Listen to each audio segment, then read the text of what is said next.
بسم اللہ الرحمن الرحیم۔ السلام علیکم ورحمۃ اللہ وبرکاتہ۔ ایک مرتبہ حضور اقدس صلی اللہ علیہ وسلم بلند آواز سے خطبہ فرما رہے تھے۔ آپ صلی اللہ علیہ وسلم نے فرمایا، ان 5 چیزوں سے پرہیز کرنا ورنہ برباد ہو جاؤ گے، ہلاک ہو جاؤ گے۔ ایک صحابی نے 10 ادب ہاتھ جوڑ کر عرض کیا، یا رسول اللہ صلی اللہ علیہ وسلم، وہ کون سی ایسی 5 چیزیں ہیں جن کو کرنے سے بندہ ہلاک ہو جاتا ہے؟ محشر کے روز بھی آپ کی شفاعت سے محروم رہے گا۔ صحابی کی بات سن کر حضور اقدس صلی اللہ علیہ وسلم نے فرمایا، نمبر 1، کبھی بھی کسی خاتون پر تہمت نہ لگانا، اس پر جھوٹا الزام نہ لگانا۔ حضرت عائشہ رضی اللہ تعالیٰ عنہ فرماتی ہیں کہ رسول اللہ صلی اللہ علیہ وسلم اپنی بیویوں میں انصاف کے ساتھ باری مقرر کرتے تھے۔ پھر فرماتے، اے اللہ، یہ تو میرا کام ہے جس کا مجھے اختیار ہے، جس چیز میں تجھے اختیار ہے اور میں بے بس ہوں، اس بارے میں مجھ پر گرفت نہ کرنا۔ حدیث مسلم میں۔ وہ عورت گو تمہاری بیوی، بہن یا ماں دور کی بات ہے، کوئی اور عورت بھی ہو، اس پر جھوٹا الزام لگاؤ گے تو اللہ تبارک تعالیٰ تمہیں معاف نہیں کریں گے، تمہیں برباد کر دیں گے، ہلاک کر دیں گے۔ محترم ناظرین، ہم نے بعض اوقات دیکھا ہے ایک سیدھی سادی ایماندار اور پردہ خاتون پر بھی الزام لگا دیا جاتا ہے، وہ اس لیے اس کے باپ یا بھائی یا کسی اور رشتہ دار نے ہمارے ساتھ زیادتی کی تھی یا تہمت لگائی تھی، اس لیے ہم نے اس زیادتی کی یا تہمت کا بدلہ لے لیا۔ یہ سراسر اللہ کے قہر کو آواز دینے کے مترادف ہے۔ ہم کون ہوتے ہیں کسی سے بدلہ لینے والے؟ ہم کچھ نہیں اس ذات کے آگے۔ اس پر چھوڑ دو، انصاف کرنا میرے اللہ کا کام ہے، تو اس پر رضا صبر کر، پھر دیکھ اللہ تعالیٰ تیرے ساتھ کیسا انصاف کرتا ہے۔ جب تحقیق کی جاتی ہے وہ خاتون بے گناہ نکلتی ہے۔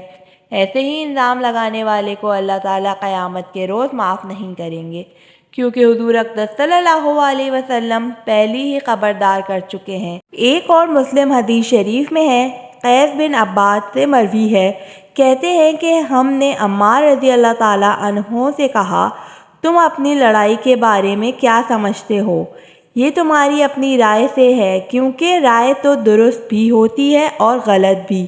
یا کوئی وعدہ ہے جو رسول اللہ صلی اللہ علیہ وسلم نے آپ سے کیا ہے؟ انہوں نے کہا، رسول اللہ صلی اللہ علیہ وسلم نے جو عہد لوگوں سے نہیں لیا وہ ہم سے بھی نہیں لیا، اور رسول اللہ صلی اللہ علیہ وسلم نے فرمایا، میری امت میں 12 منافق ہوں گے جو نہ تو جنت میں داخل ہوں گے نہ ہی جنت کی خوشبو سونگھ سکیں گے جب تک اونٹ سوئی کے سوراخ میں سے نہ گزر جائے۔ ان میں سے 8 ایسے ہیں جنہیں ایک پھوڑا ہی کافی ہوگا، آگ کا ایک شعلہ جو ان کے کاندھوں میں نکلے گا اور آخرکار ان کے سینوں میں ظاہر ہو جائے گا۔ نمبر 2، صحیح حدیث شریف میں آپ صلی اللہ علیہ وسلم نے فرمایا، کسی یتیم غریب کا حق نہ کھانا، اس کا مال نہ کھانا، ہلاک ہو جاؤ گے، برباد ہو جاؤ گے۔ حضور اقدس صلی اللہ علیہ وسلم نے فرمایا، کسی غریب، یتیم یا بیوہ کا یا کسی اور کا ناحق مال کھایا تو قیامت کے روز میں تمہاری شفاعت نہیں کروں گا۔ آپ خود سوچئے، آپ صلی اللہ علیہ وسلم قیامت کے روز کسی کی شفاعت نہ کریں، وہ اس دنیا میں بھی ہلاک ہو چکا ہے اور محشر کے روز تو ہلاک ہوگا ہی ہوگا، بلکہ جہنم کے بڑے گھڑوں میں سے ایک گھڑے میں رہے گا۔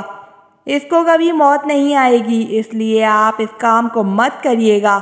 نمبر 3، حضور اقدس صلی اللہ علیہ وسلم نے فرمایا، کبھی سود نہ کھانا، نہ سود دینا، ورنہ ہلاک ہو جاؤ گے۔ جب حضور اقدس صلی اللہ علیہ وسلم نے یہ حکم فرما دیا کہ سود دینے والا اور لینے والا دونوں کے لیے حرام ہے اور یہ کام شریعت محمدی میں ناجائز ہے، اور اس مکروہ عمل کو کاروبار بنانے والے، جب حضور اقدس صلی اللہ علیہ وسلم نے حکم دے دیا یہ عمل حرام اور ناجائز ہے، ہم اس کو کاروبار کی شکل دے دیتے ہیں۔ اس لیے حضور رسول صلی اللہ علیہ وسلم نے اپنی امت کو خبردار کیا تھا یہ کام نہ کرنا، یہ عمل جہنم میں لے جائے گا، لیکن ہم نے تو یہ کاروبار بنا دیا ہے۔ ہم جانتے ہوئے بھی یہ سود ہے، بینک میں پیسے رکھ دیتے ہیں، اس کا ماہانہ منافع کھا کر کہتے ہیں کہ یہ کاروبار ہے۔ ہم کہتے ہیں خیر ہے، ہم بھولے بنتے ہیں۔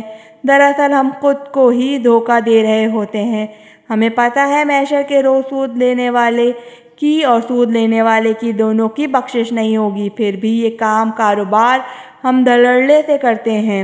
کچھ لوگ اتنے مہربان ہوتے ہیں، کہتے ہیں اگر یہی پیسہ ہم نے کاروبار میں لگایا ہوتا تو ہم اتنا منافع کما چکے ہوتے، وہی منافع ہم پیسے دینے والے سے لے رہے ہیں، یہ گناہ کیسا ہے؟ دراصل ایسا سوچنے والے انسان جہنم کی طرف تیزی سے جا رہے ہیں۔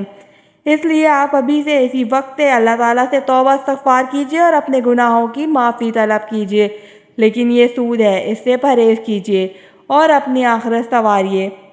یہ نہ ہو قیامت کے روز آپ صلی اللہ علیہ وسلم کی شفاعت سے محروم ہو جائیں۔ سود دینے والا بندہ اور سود لینے والا بندہ دونوں ہلاک سمجھو۔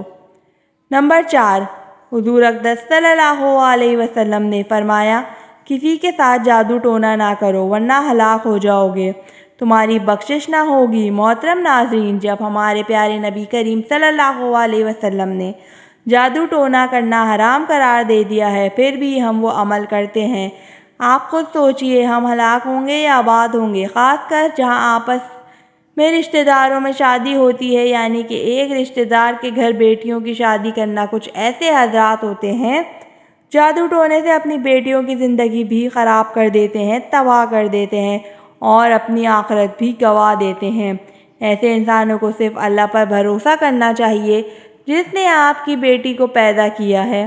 اس کی قسمت اور زندگی کا فیصلہ بھی اللہ تعالیٰ پر چھوڑ دو، پھر دیکھو آپ کی بیٹی کا گھر کیسے آباد ہوتا ہے، بلکہ جنت بن جاتا ہے، کیونکہ اللہ رب العالمین قرآن پاک میں بہت مرتبہ بلند و بالا ارشاد فرما چکے ہیں، جس نے میرے نبی کریم صلی اللہ علیہ وسلم کی بات نہ مانی، اس نے گویا میری بات نہ مانی، جس نے میری بات نہ مانی وہ میرے ساتھ جنگ کرنے کے لیے تیار ہو جائے۔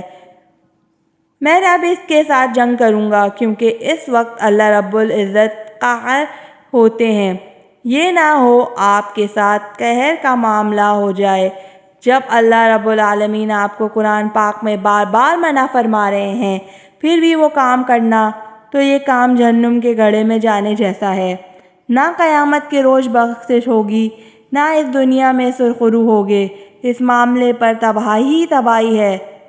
ہمیں ان کاموں سے بچنا چاہیے جن کاموں کو ہمارے نبی کریم صلی اللہ علیہ وسلم نے سختی سے منع فرمایا ہے۔ نمبر 5، ہمارے دین اسلام کے لیے جہاد کرتے وقت پیٹھ دکھا کر بھاگنا۔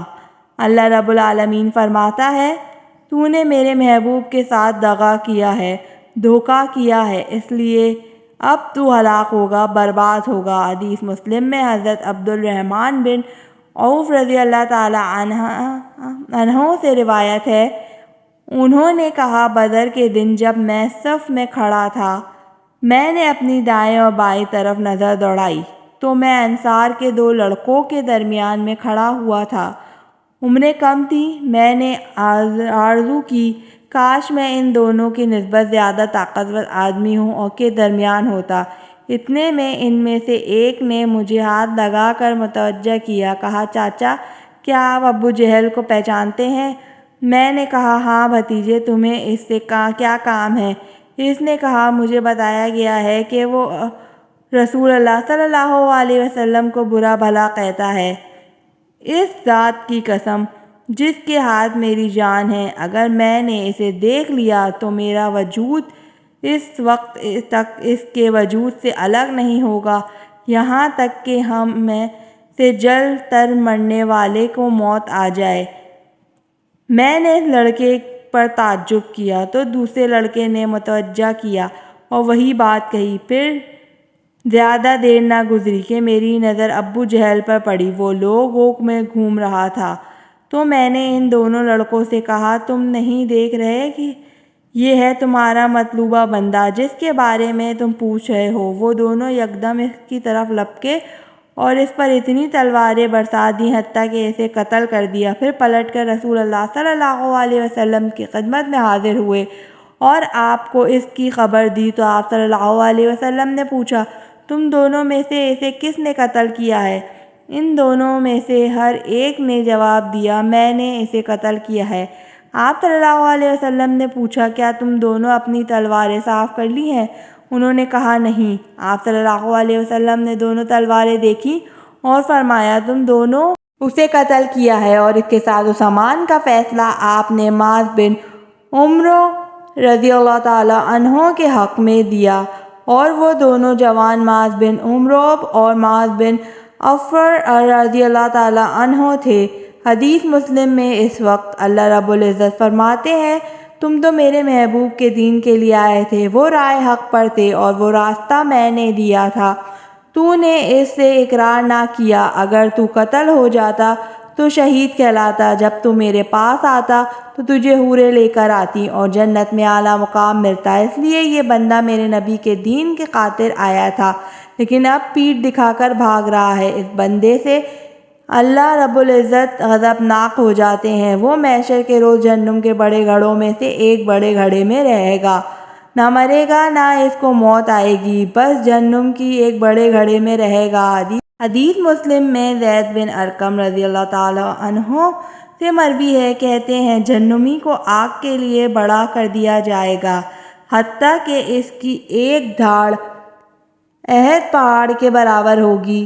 کسی بے گناہ کو قتل نہ کرنا۔ حضور اقدس صلی اللہ علیہ وسلم نے فرمایا جس عمل کو اللہ رب العزت نے حرام قرار دیا ہو اس کو نہ کرنا، یعنی کسی بے گناہ کو قتل نہ کرنا۔ حدیث پاک میں ہے کسی ایک بے گناہ کو قتل کرنا گویا ساری انسانیت کو قتل کرنے کے برابر ہے۔ مسلم شریف کی حدیث میں ہے اللہ رب العزت اس قتل کرنے والے بندے کو ناپسند فرماتے ہیں گویا وہ ہلاک ہوا۔ حضور اقدس صلی اللہ علیہ وسلم نے فرمایا کسی کو بھی اللہ رب العزت کے ساتھ شریک نہ کرنا، یہ عمل میرے اللہ تعالیٰ کو بہت ناپسند ہے۔ مسلم شریف کی حدیث میں حضرت ابو ذر رضی اللہ تعالیٰ عنہ سے روایت ہے کہ رسول اللہ صلی اللہ علیہ وسلم نے فرمایا اللہ جلال شانہ فرماتے ہیں جو شخص ایک نیکی لے کر آتا ہے اسے اسی جیسی 10 نیکیاں ملتی ہیں اور میں بڑھا بھی دیتا ہوں، اور جو شخص برائی لے کر آتا ہے اس کا بدلہ اس جیسی ایک برائی ہے، یا چاہے تو معاف کر دیتا ہوں۔ جو ایک برشت بھر میرے قریب ہوتا ہے تو میں ایک ہاتھ اس کے قریب ہو جاتا ہوں، اور جو ایک ہاتھ میرے قریب ہوتا ہے تو میں دونوں ہاتھوں کو پھیلاؤ جتنا اس کے قریب ہو جاتا ہوں، اور جو میرے پاس چلتا ہوا آتا ہے میں اس کے پاس دوڑتا ہوا جاتا ہوں، اور جو مجھ سے پوری زمین کی وسط بھر گناہوں کے ساتھ ملاقات کرتا ہے اور میرے ساتھ کسی چیز کو شریک نہیں ٹھہراتا، میں اتنی ہی مغفرت کے ساتھ اس سے ملاقات کرتا ہوں۔ مسلم شریف کی حدیث میں ہے یعنی تم زمین اور آسمان گناہوں سے بھر کر میرے پاس آؤ، اگر چاہو تو میں تمہیں بخش دوں گا، لیکن اگر تم نے میرے ساتھ کسی کو شریک نہ کیا ہو تو۔